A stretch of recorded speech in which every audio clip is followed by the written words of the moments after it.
Voilà, mesdames et messieurs, bonjour, bonsoir. Donc, ça dépend de l'heure à laquelle vous allez suivre cet élément, cette émission enregistrée. Donc, voilà, avec mon confrère Héritier Iboula. Donc, avec lui, on va essayer un peu pour ça, un peu mon analyse, mon bouquet. Donc, on a Italie l'actualité. Puis, bien évidemment, mon Italie déjà. Ferregola le padre Jésus Denis Scanet le Barapiso nous allons avoir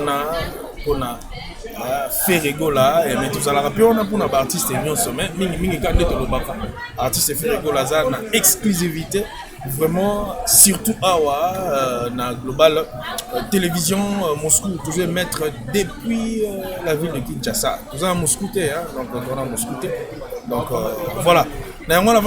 Déjà, un grand merci déjà bongo na bateau tout pour soutenir global depuis Kinshasa on a moni malamoko la di fumu ya lost na peso basala bebele na moni tison qui vit la Pedro na peso ba mot de belé na moni maman na biso ABDZN sans oublier maman Bilouni Lanita donc na moni Bella Rumba na moni batunyo surtout vraiment bazo soutenir global télévision depuis Kinshasa déjà Mouyaka la personne maloba déjà na moni l'autre surtout solo na nenga lelo mato solo là en tout cas na bi ke bande waza tellement belé balinga représentant valable bayaka l'homme de bête biloko l'homme de misala na bi ke lelo to chaka moto ne to chaka babi aw na global mais na linga ka mingi tango boka beba si beba Drisha motomètre beba si beba chafouin au mona yango donc na bi ke ba kotala biso Dougala les grands mécanos kotala biso lisu moto asimaka volant quoi Dougala na PC ba mote ba gola ba banga na bino te moto atambola na global na Kinshasa zo simba volant ao meme bien dans Stone Panz bo banga te baladi mfumu en tout cas encadrement est correct mais Stone Panz nous sentir Stone Panz au sentir était ndenge mais on a mutuna yo Stone Panz mais bo sola yit to soli te sigo na zela on peut sa position ya solo on peut sa position Stone Panz en tout cas to pese ba mbote place za Rolanda biso en tout cas na osenga na ba gaulois na ba gladiateur nde to loba ka que non les 18 comme on a ça kimia voilà donc bato ba Rolanda biso babi bomba to bomba ko sala bien vient na ngai Bruno Lubika mbonga propre ya baleke bela rotala ngai na bi vient na nga moko ya Kat Vevoski depuis États-Unis na peso ba mbote chipo muchipai papa na Messina Diama babi décembre pour la teke Maman Fanta Fofala a la biso, maman Lanita, la gabonaise pas à Rolanda, balobi maman Magui Wembo toujours béton à Rota la biso donc 3 L magique lotis longi du fontaine na pire vieux ya ba petit na en tout cas ba moto ne place aux amis global Moscou ma solezara pa na yo to panzara ntekera ne ma mongezala. En tout cas, tu penses en teke, mais avant de penser en teke, tu as vu moi vidéo qui a fait rigola, quand on est dans le baka, piano voix, donc piano voix, ils ont parmi l'exercice moro et à ma casse, vraiment artiste. Ça là, je crois que vous aurez déjà, regarde-moi, après regarde-moi, piano voix, fait rigola, puis ça y on a cover à Salaki, il y a Boss to Men et en même temps, après ça y Brian, je crois qu'il y a tout besoin qui a mot, mais tu as le nom extrait. Pour dans la affaire, nous attendons sur l'artiste, tu dois rappeler ma œuvre, et puis ça est sous moins pif. C'est parti en image et puis on se retrouve juste après. Check.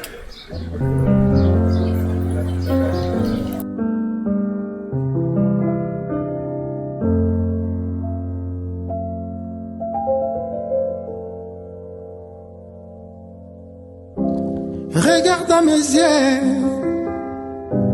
tu sauras combien tu comptes pour moi. Dans ton cœur et dans ton âme, si tu cherches bien, tu m'y trouveras. Ne me dis pas, ça ne vaut pas la peine de mourir pour quelqu'un. Tu sais que c'est vrai. Tout ce que j'ai fait, je le fais pour toi.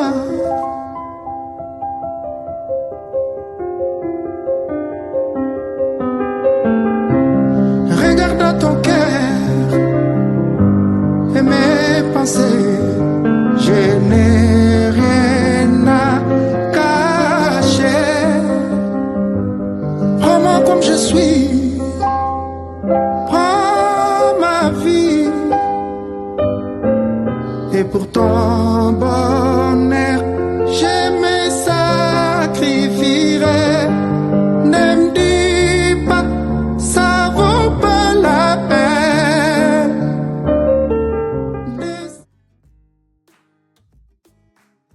Voilà, merci. Nabandegogno surtout balandi biso bozuma extrait wana ya muke donc ya Ferego là na lobara mingi piano voix ils ont exercice moi makasi déjà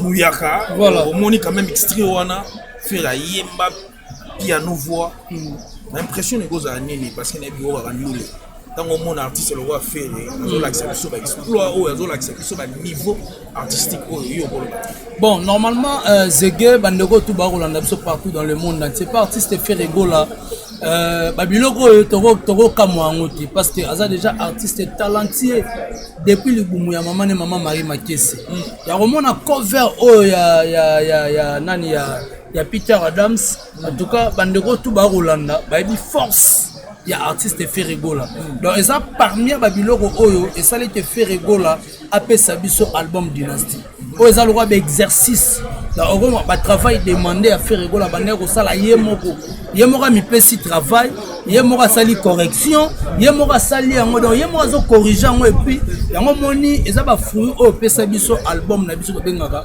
Dynasty volume 1 yango moni que album o Ferego la betela biso zongi na ba cover oyo et là sa grandeur peu force ya artiste Ferego là parce que Ferego là lobara attendre la musique mais à ça la effort à ça la musique le roi mutumo va faire la on chic on se comprend mais il y a des gens on peut pas comment na chic va tenir la ndoule mais ba comme rapper na linza ka kutu ya ferete mais les problèmes à la rage non ba bakisaka moi ba mayele pour ba comme l'artiste Ferego la bravo ya komona ba cover a boye ngakuna ninga ba betela biso ya bilo ya Céline Dion ça la biso bien makasi parce que Ferego là alors la maille donc on a plutôt caméléon a changé ba couleur Ferego là on a multi voix on a changé on a style belé on appelle ça biso prévenir na ba cover a boy yango mon pesa biso ba album auto na Dynasty volume en tout cas yango wana mutu pesa biso donc volume 1 ya Dynasty oyo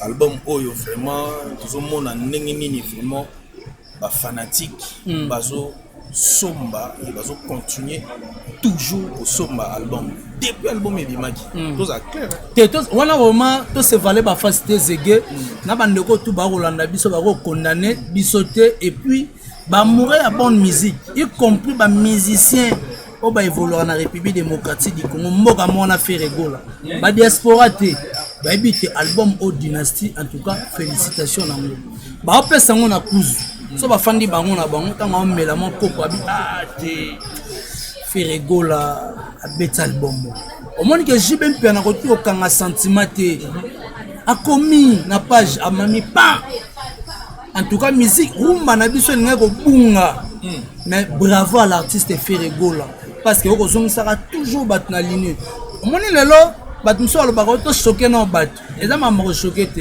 papa Chera fait 12 ans abimisa album te ma bête à bandoule mais tu auras papa chéri kaka ya musique ou kala bête la biso si l'autre aura mais na ba ligne banzela au Ferego la koti papa chéri a opé biso on a balle de match on se comprend non pété bini mais ce temps a yoti Dynasty habité akani mutema tabi rumba na biso ngako bunga mais merci à toi l'artiste Ferego et puis lelo Zege to solango et puis disque d'or so the best melody et les disques d'or mais disque d'or ça font banza papa banza nazo bimisa bilo rapati bimisa bilo amicho na robeta bilo papa za to kende na bige dugala otala abi fanga live kwa mezani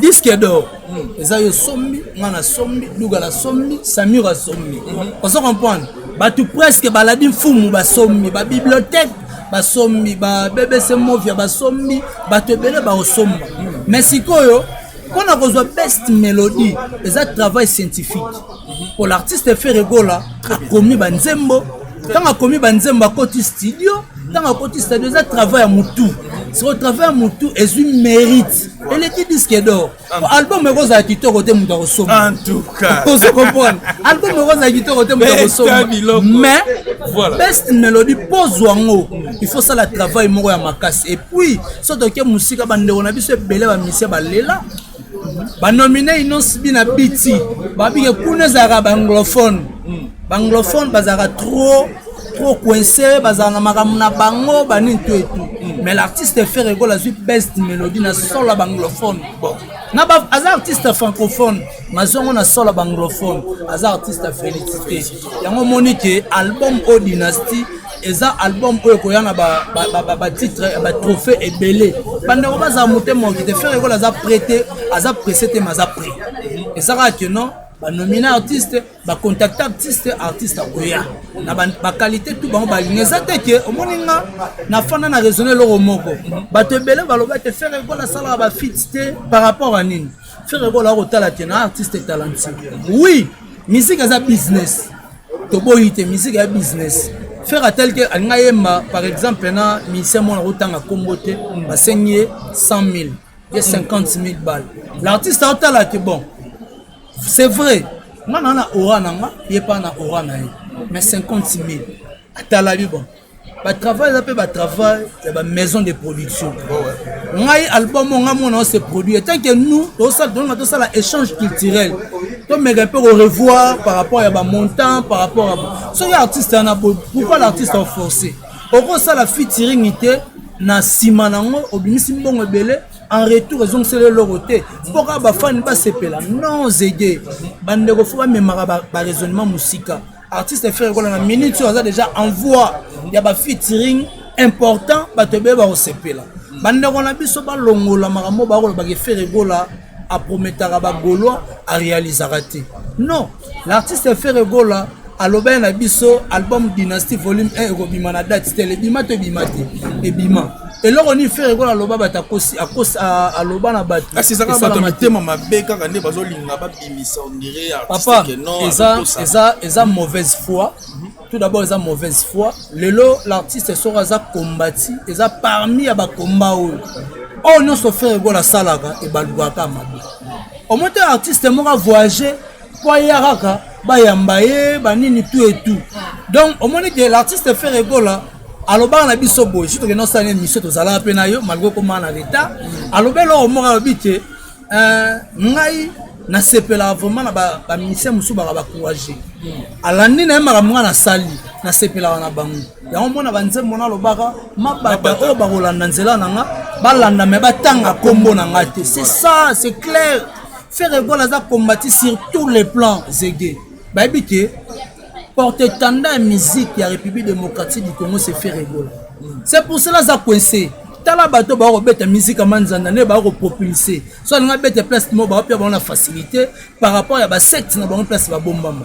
Compte tenu l'artiste Ferregola aloka na bangote, ayi ba na bango ensemble te. Ana siège na bangote, ba bi na photo nyoko l'artiste oh.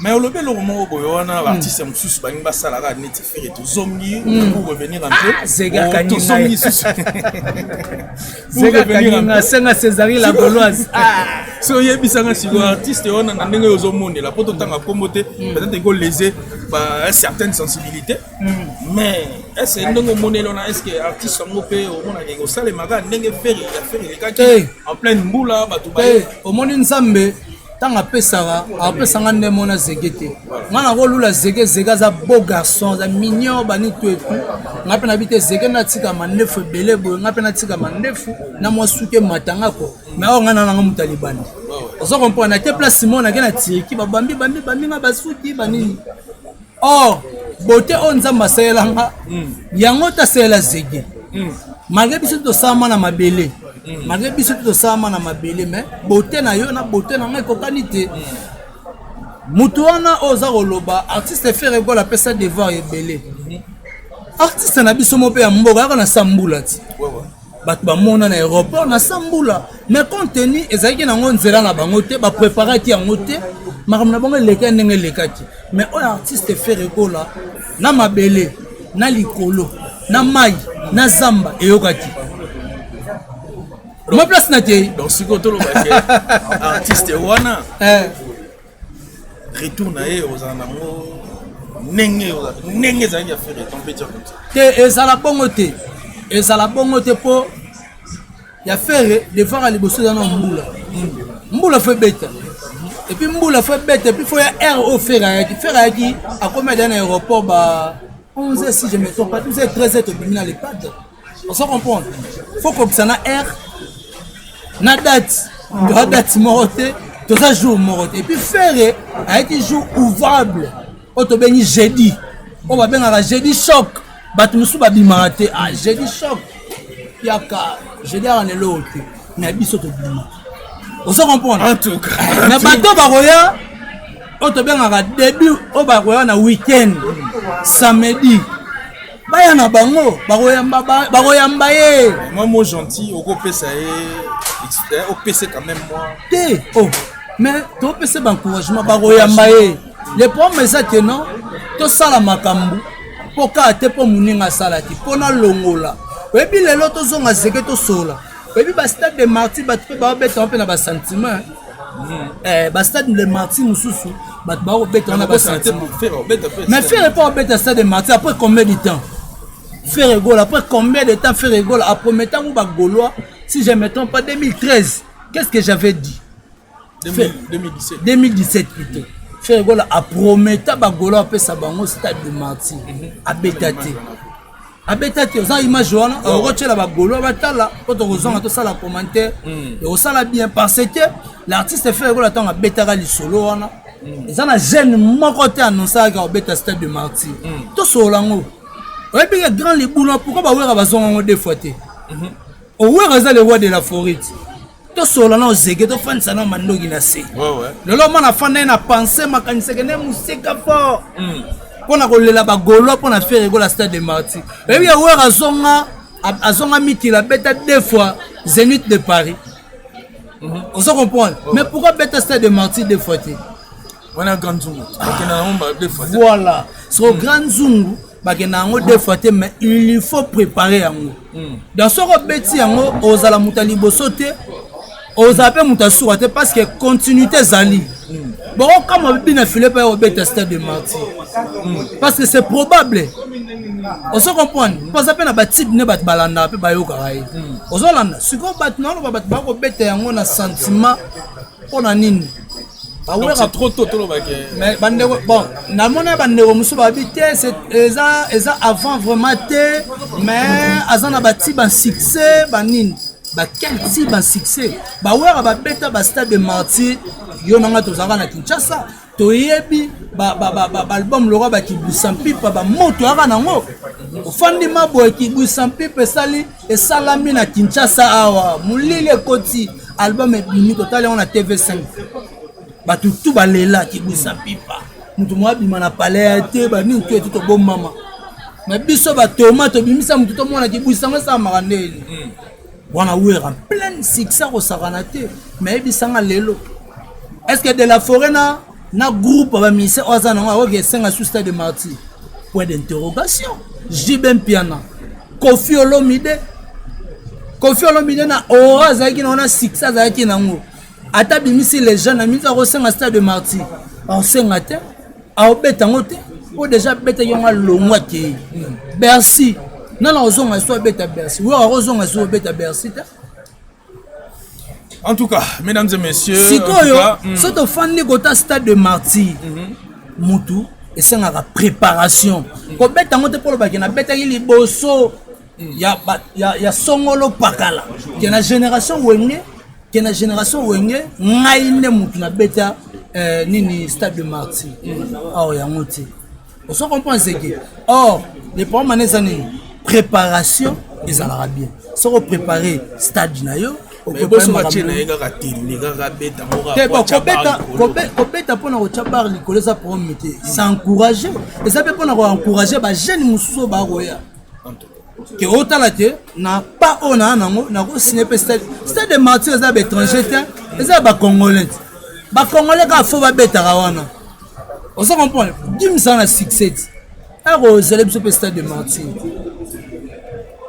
Ana succès to beta tolo awa.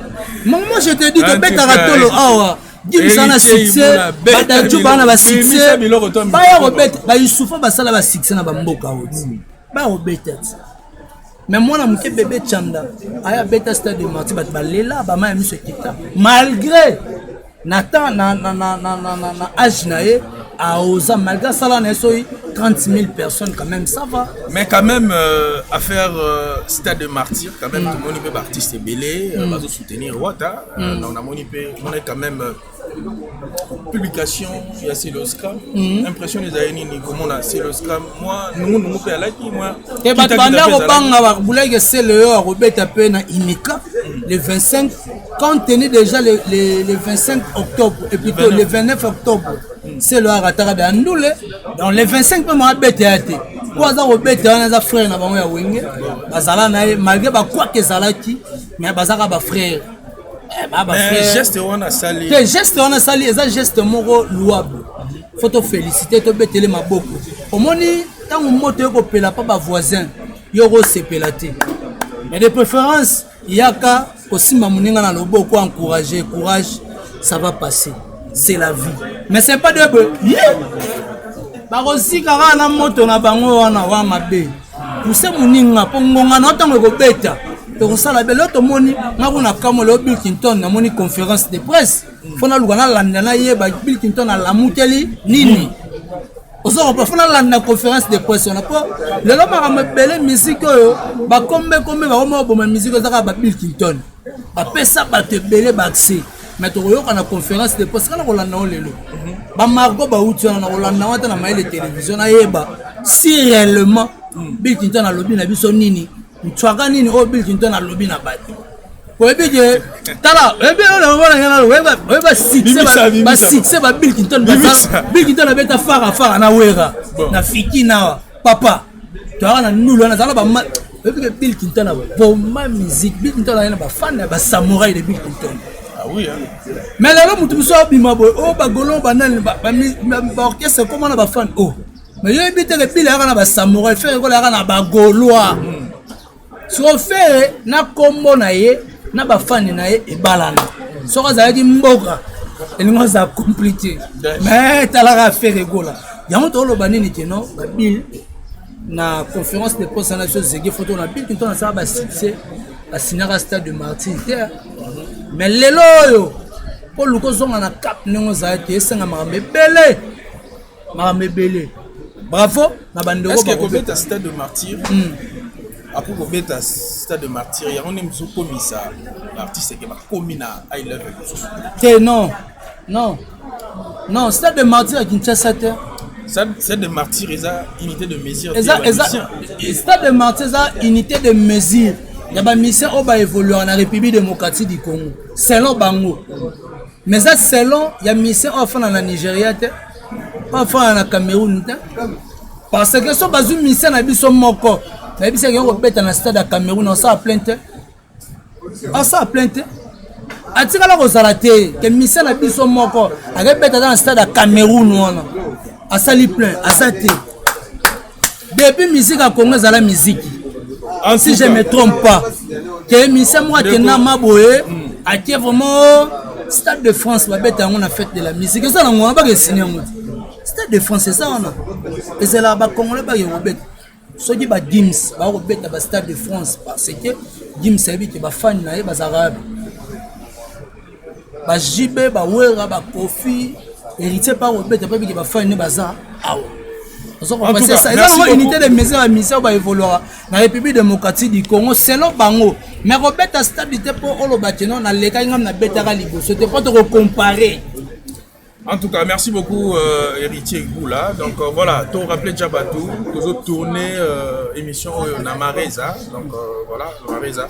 Depuis si, Gérard Moïse Mej, Moté, Curtis, manager. Vraiment, big salam. Donc voilà, tu veux continuer un peu, mais pour revenir rapidement, côté, vous allez pas faire la volume 1. Et puis tout le monde a les lots, va explorer l'album Manager ça là. Et aujourd'hui, ils ont le album Moko et Congolais actuellement.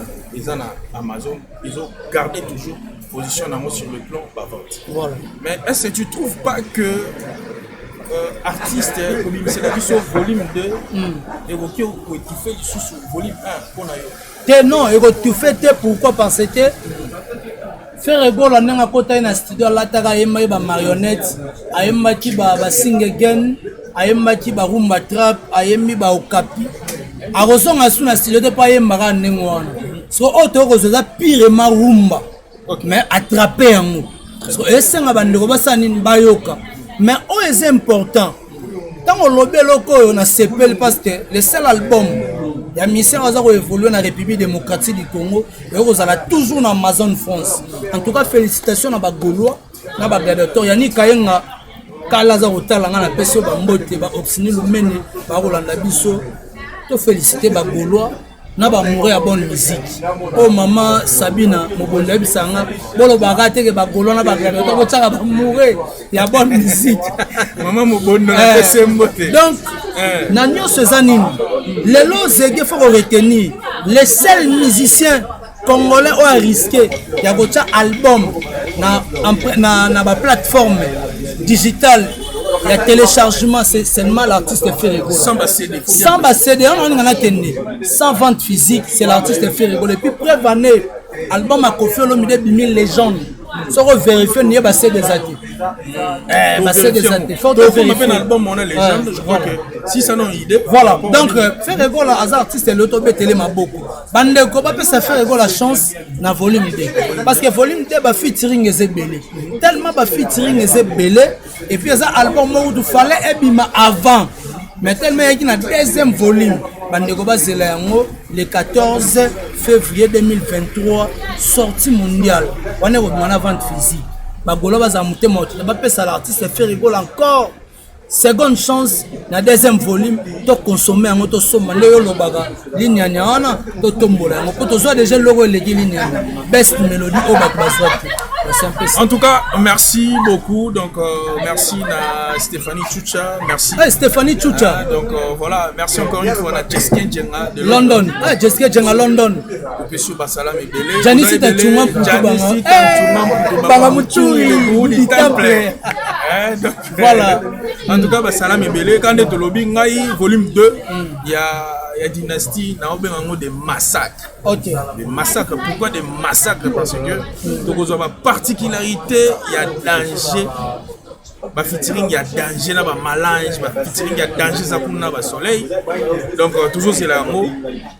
Et je pense que, Bissonnier surtout, il y a aussi là. Pour tout le monde, nous côté à Ferré, avant tout le monde côté à Ferré, pour signaler la bande de Cognon surtout déjà que le 18, il y a semaine donc dimanche, tout ça la vente en ligne comme d'habitude pour te pousser les sous album et son encore une fois la top 100 il y a ma meilleure vente déjà avant tout le monde impression déjà voilà impression na osenga ba Gaulois en tout cas les 18 oyo focus soma album sala capture tinda pas zégué mais on tchaka commentaire et ça le rôle sommeli papa Hervé champagne eza champagne po yo talaka 10 euros nga sona bengo eza champagne pour resomba œuvre scientifique wana opesi papa Hervé champagne zege oyebi ke bato ebele bakotana ba iTunes ba mise congolais belé babetaka kaka 24 de septembre 2 mais faire rigola afandi wana pendant 2 mois alongwa te na iTunes des artistes ngoto be yamba Gaulois focus le 18 et dimanche nous sommes là déjà tant que ça là programme ya bana pour la fête nous sommes là déjà pour semaine to bana Noël nous sommes là déjà dans ba plan osombika okosomba ta 7 fois sala ba capture otindeli zege tozana pona kocha ba commentaire un vrai gaulois un vrai gladiateur un vrai amoureux à bonne musique faut kosomba ba œuvre au artiste na bino eza la seule ascenseur eurozone c'est là parce qu'il y a ba fan musu ba kota bandule te ayo aneka papa avait na parler son nom yo avait na parler donc somba rande album somba eza ba plateforme ya téléchargement continue ko somba webineni bo sala par rapport aux zega zala kuna na nenga za awa très bien. Donc c'est un peu ça. En tout cas, Egolega très bien. Donc voilà, les 18, Kobanda, tout ce qui est Kobanda le 13, Bidonyo Studio Somba, Botinda, capture na numéro 1. Kobanda le 13, le 14, le 15, si le 18, jour 1, tu peux balancer ma capture d'Abino Nyo Soto. Donc voilà, merci beaucoup Nabato. Tout, il y a le Boko Mbenga. Il y a le Boko Mbenga. Donc vous avez vraiment belé. Donc et ça la rabisso bien, mon reçu pour bien rabisso, mon message et ça la rabisso vraiment bien. Déjà tu remis déjà Mouké toujours cité déjà, mais toujours Mouké côté un peu actualité côté ma artiste ou limite qui quand même en plus na babo quand même yo qui album il y a Lengende la légende ya Koffi Olomide ouais na yo ti yango et puis nazo continuer pe ko yoka yango ya na nzembo mo wana Biberon en tout cas na yo kango vraiment na olela yango mais artiste à rapper mais na regrette ka bande o musu ba oloba ke vient la biso ya 70 rappeur à 70 ans. Non, parce que Koffi Olomide est un rapport artiste, oui, à l'époque. Si, c'est moi ça. Est-ce que ça c'est que non, aujourd'hui, ma petite amie qui est historique, il y a musique, la vie sautée. Il y a 60 ans, 65 ans, à pour rapper. C'est qu'il y a vraiment un peu. Il y a historique, vraiment la musique. Parce qu'à l'époque, Koffi Olomide banzembe bela bimisa na bosani type mopa bimisaka ba danseuse na balataka ba single ya vert na ba coupe ezaka moi le générique moko boy mais ezaka na 4 album vraiment bon on a ko tout biso na l'église catholique na no récupérer ba chorégraphie wana pona la dia mulumba na groupe ka ba kizito noiri tena zo ba plan wana na ya mulumba tina yo koma ya mukasa na plan donc nano la ça va petit ba danse on a pour nano bina fort mon âge ne pousse donc nano la ça va petit na biso opina na ba blora Koffi Olomide pe mais bandeko ba roloba ba yebi na bango ba muso ba yebi na bango histoire ya musique ba mba sala on ka pona monkeri omoni ba Koffi Olomide zege lelo ba quadra wana ba papa mba ba raté ba questeur ba la raté tout le monde a une image de la vie on a pas Koffi Olomide et les lois sont battus on a que Koffi Olomide va disparaître ba limo et ça qui monte mama be pour Koffi Olomide limo pour bochanan pour remplacer banana malgré ba relève ça va les padres bazali bani que tout mais monte mama be à congolais aligné profiter pour Koffi ça la rabat mama be azana mabe na ye mutu nyonso na vie azana mabe na malamu na ye mais biso c'est important to zora bolamu neza ni musique o abetela biso yango biso to cha première position o etika c'est sa vie ebi mutu so mona ba Koffi motema mabe ofana ne parler mawo olala kana he oliaka pa na ete oyebi maramu nete mo ba Koffi motema mabe oh eza motema mabe o ba congolais ba meninga lobaka no ba faire gola ba l'un des généraux de musique congolais o ozo ba Koffi Olomide